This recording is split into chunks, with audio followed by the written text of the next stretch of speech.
Ya, karena hidup itu gabungan antara fisik dan roh. Manusia dikatakan manusia ketika dia masuk roh ke dalam tubuhnya, maka dia disebut manusia. Ketika roh itu belum masuk ke dalam jasadnya, maka dia dikatakan embrio, calon janin ya, calon janin. Nanti kalau udah masuk roh baru dikatakan janin.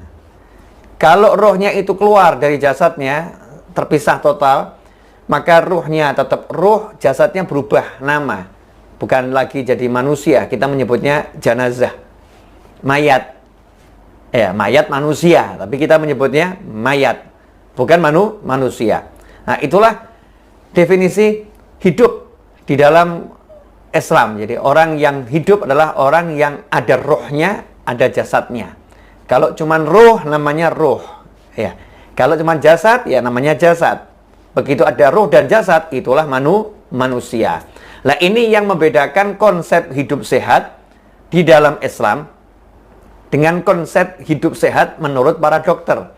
Sehingga ketika kita baca kisahnya kaum solihin, cara hidupnya itu mungkin nggak sesuai dengan cara hidupnya dokter. Contoh misalnya ya, Imam Malik rahimahullah. Kalau kita baca biografi Imam Malik rahimahullah itu beliau ke toilet 14 hari sekali. Padahal kalau ada orang tidak ke toilet selama 3 hari kan jadi masalah ya. Menurut kedokteran kan jadi masalah. Imam Malik 14 hari sekali. Nah, kenapa 14 hari sekali? Karena memang tidak ada yang dikonsumsi beliau kecuali seteguk air dan secuil korma. Itu pun di waktu sahur ya, dan di waktu berbuka dipisah. Minum airnya di waktu berbuka, makan kormanya yang secuil itu di waktu sahur. Cara hidupnya seperti itu, nggak makan yang lain. Ini kalau dilihat dari konsep kedokteran melanggar nih prinsip-prinsip kesehatan yang diajarkan oleh para dokter. Tetapi dalam konsep beragama sebagai seorang muslim, kita punya Nabi Muhammad SAW yang mengajarkan cukup yakfi. Ini sabda Nabi, nggak mungkin salah SAW. Ini harus kita pegang ya. Tapi tanpa kita harus menyalahkan siapapun. Kita berpegang pada ajaran Nabi Muhammad SAW, tanpa kita harus menyalahkan siapapun. Menurut Rasul saya seperti ini yang saya imani, ini yang saya percayain. Orang lain terserah. Ya, orang lain terserah. Itulah kita diajarkan tidak menyalahkan siapapun, tapi kita pegang ajaran kita yang benar. Cukup buat anak cucu Adam luqaimatun yuqimna biha sulbah atau kama qala sallallahu. Luqaimat. Luqmah itu satu suap. Kalau luqaimat suapan-suapan kecil ya, beberapa suapan kecil. Jadi cukup buat anak cucu Adam beberapa suap kecil untuk menegakkan tulang punggungnya. Sumber saraf ini semua kan ada di tulang punggung. Artinya untuk hidup ya cukup beberapa suap kecil. Kalau ternyata memang kita bukan golongan yang super hebat tadi menjaga makan, golongan awam, Rasul mengajarkan SAW, makan itu sepertiga untuk makan, sepertiga untuk minum, sepertiga untuk nafas, dengan aturan makan saat lapar, berhenti sebelum kenyang. Ya, makan saat lapar, berhenti sebelum kenyang. Sementara yang terjadi sekarang, kita diajari sarapan pagi, makan siang, makan malam. Ada sarapan, makan siang, makan malam. Konsepnya Islam nggak kenal sarapan, nggak kenal makan siang, nggak kenal makan malam. Konsepnya Islam, kalau kamu lapar, makan. Berhentilah sebelum kenyang dan makannya sedikit. Ya, dan makannya sedikit. Nah, itu dipraktekkan oleh para ulama. Makanya kita ketika baca biografi Imam Nawawi rahimahullah, kita kaget. Imam Nawawi makannya cuma ketika berbuka dan cuma sedikit. Bahkan dikatakan makanan pokok beliau roti gandum, kemudian lauknya itu cuka. Roti gandum yang sedikit dimakan, lauknya cuka. Minumnya seteguk air, selesai. Badannya sehat. Imam Nawawi itu sehat ya. Beliau bukan wafat karena kemudian punya penyakit, enggak. Beliau sehat.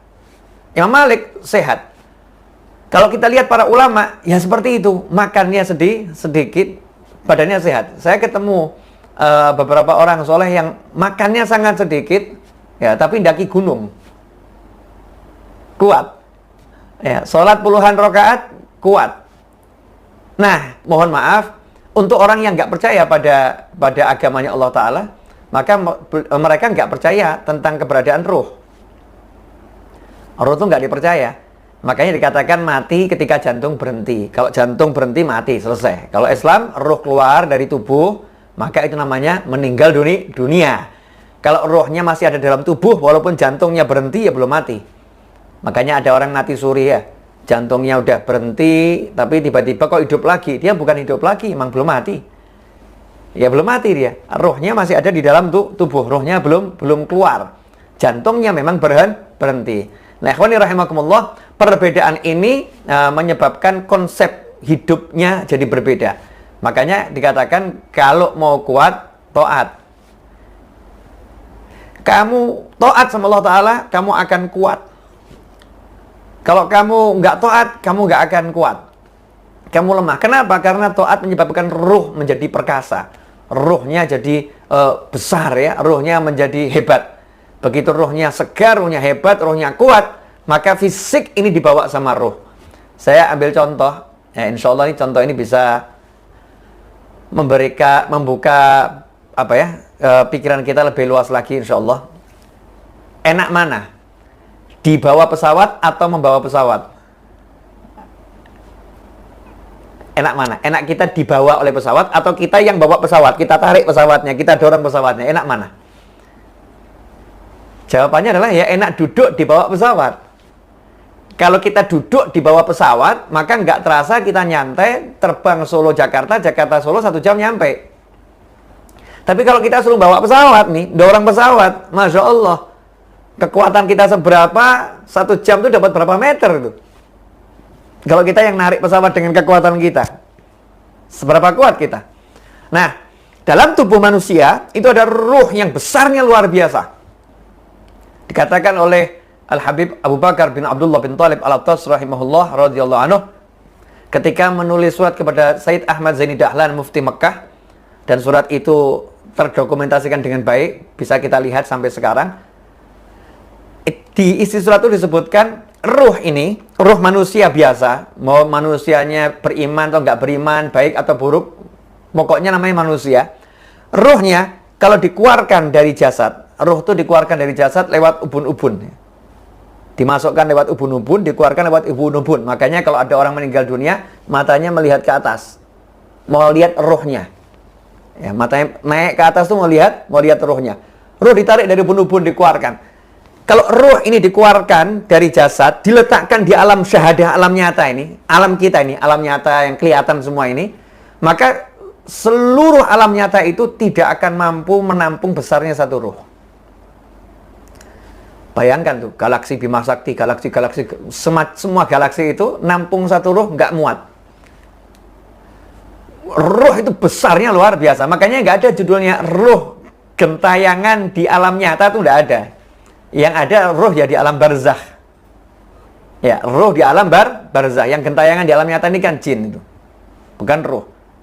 Kalau ruhnya orang soleh hadir di majelis, ruh beliau-beliau ada di alam barzakh, dimensinya itu. Ya, dimensinya nyampe ke majelis. Seperti sekarang, antum ada di ruangan saya, tapi di dimensi yang berbeda. Dimensi dunia maya. Susah kalau dijelaskan tuh, ilmu alam malakut ya. Rahasia alam malakut. Tapi yang jelas, bukan di alam nyata. Di alam yang kasat matanya bukan alam ini, tapi alam barzakh. Itu tempatnya ruh.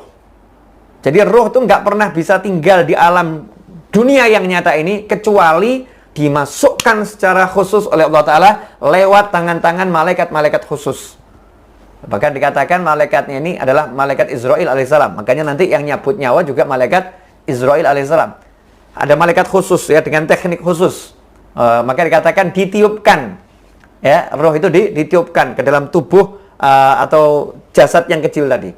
Nah, ruh yang segede itu di dalam, ini seringkali dilemahkan oleh manusia itu sendiri. Rohnya yang kuat dilemahkan. Dilemahkan bagaimana? Kalau manusia nggak ngasih makanan roh, rohnya jadi lemah. Nah, makanan roh itu zikir, makanan roh itu sholawat, makanan roh itu qiraatul Quran, makanan roh itu istighfar, makanan roh itu taat pada Allah Ta'ala. Melemahkan roh, kalau roh itu diajak bermaksiat, rohnya jadi lemah. Ruhnya jadi lemah. Banyak makan itu menguatkan jasad, tapi melemahkan ruh. Makan yang banyak itu melemahkan ruh, menguatkan fisiknya. Nah, kita sibuk menguatkan fisik yang akibatnya melemahkan ruh. Nggak seimbang. Ya. Hasilnya apa? Kita bukan hidup dibawa oleh ruh, tapi kita hidup maksa ruh ikut sama kita. Makanya capek. Ruhnya diajak sholat, berat. Ruhnya diajak qiraatul Quran, berat. Dengar kisahnya orang soleh terdahulu, seperti Sayyidina Imam Husain, ya, cucu Nabi SAW, Ali Zainal Abidin radhiyallahu anhu. Sayyidina Ali Zainal Abidin radhiyallahu anhu itu sholat sunnah satu hari 1000 rakaat. Sayyidah Rabi'ah Adawiyah satu hari sholat sunnah 1000 rakaat. Habib Abdurrahman bin Muhammad Asgaf satu hari khatam Al-Quran 8 kali. Habib Abdullah Haddad radhiyallahu anhu waktu kecil taman kanak-kanak setiap hari sholat sunnahnya itu 100 sampai 300 rakaat. Belum lagi touring dari satu masjid ke masjid yang lain hanya untuk sholat sunnah 2 rakaat tahiyatul masjid. Sementara jumlah masjid di kotanya ada 365, sebanyak jumlah hari dalam setahun. Berapa banyak itu? Ada satu lagi seorang ulama, satu habib yang khatam Al-Quran satu hari 6 kali di siang hari, 6 kali di malam hari. Kekuatan fisiknya itu seperti apa? Padahal orangnya dilihat ya biasa-biasa, mungkin orangnya didorong jatuh mungkin orangnya. Tapi kok kuat luar biasa. Kenapa jadi kuat? Karena bergerak dengan ruh. Ya, bergerak dengan ruh. Bukan mengajak ruhnya bergerak, tapi ruhnya mengajak fisiknya bergerak. Bukan mendorong atau narik pesawat, tapi kita duduk pesawatnya yang bawa kita. Bayangkan kalau kita ini bergerak dibawa sama ruh. Makanya muncul orang-orang soleh bisa bergerak dari Mekah sampai ke Indonesia, Indonesia Mekah. Cuman nyampe, bismillah, nyampe. Kenapa? Karena fisiknya dibawa oleh ruhnya. Nah, ikhwani rahimakumullah, karena itu Islam mengajarkan agar kita hidup sehat dengan cara yang benar. Makan dan minumlah jangan berlebihan. Makan yang halal tapi yang baik. Ya, tapi nggak boleh berlebihan karena semua itu akan membuat fisiknya kuat, ruhnya juga kuat. Nah, ini yang mungkin konsep hidup sehat yang terlewatkan, yang mungkin nggak diajarkan secara serius gitu ya. Ruh ini dihilangkan. Kenapa? Karena di luar sana banyak orang yang nggak percaya sama ruh. Nah, kita jangan ikut-ikutan yang di luar sana. Tanpa kita harus menyalahkan siapapun, kita ikut ajaran Nabi Muhammad SAW. Bahwasannya kalau kita mau hidup sehat, ruh kita harus sehat, ruh kita harus kuat. Kita harus jadi orang yang fokus sama ruh.